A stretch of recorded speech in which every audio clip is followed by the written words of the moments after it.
Ken Paxton, the Texas Attorney General and current Republican nominee for U.S. Senate, is running away from accountability, quite literally. Most recently, the scandal-plagued official is accused of listing 3 separate residences as his primary address and using one of those addresses to vote, despite not living there. Paxton claims he's not violated any voting rules, but take a look at what happened when reporters pressed Paxton on that.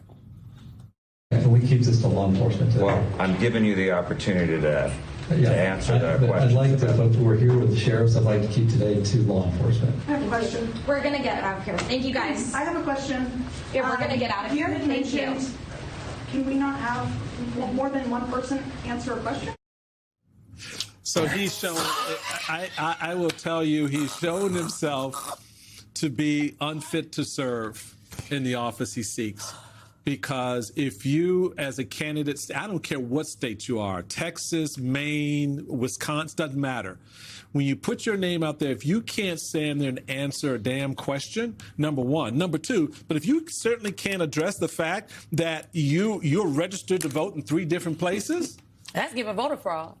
Thank you. It's given we need an investigation from the government.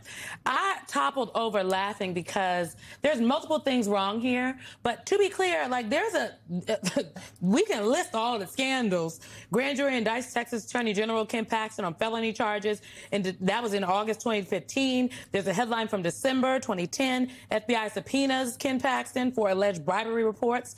From May 2022, Texas State Bar files professional misconduct lawsuit against Ken Paxton for his attempt to overturn the 2020 presidential elections. There's a headline from August 2023. These headlines go all the way up to July 7th, 2026. Quite a graphic. The graphic is long, y'all. We're going to put it up on the internet for you guys. As a former comms person, I'm falling over because, girl, what was y'all doing in the briefing?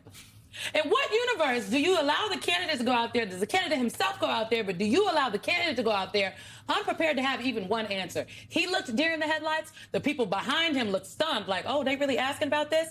And she said, that's enough, and ushered him out. Well, that's bad comms. It's bad comms, and it's cowardice. And honestly, if I'm the Democrats, put it in an ad, babe. Put it in an ad. When you have a candidate that can't answer the questions, is uncomfortable by the reality of the questions, of course you're going to run. This person is running for a 6-year term.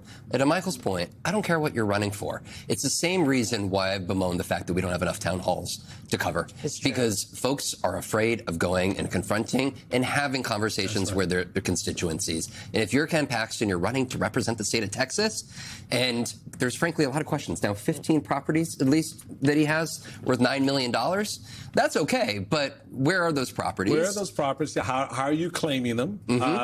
Which one is your primary residence? Apparently you have 3.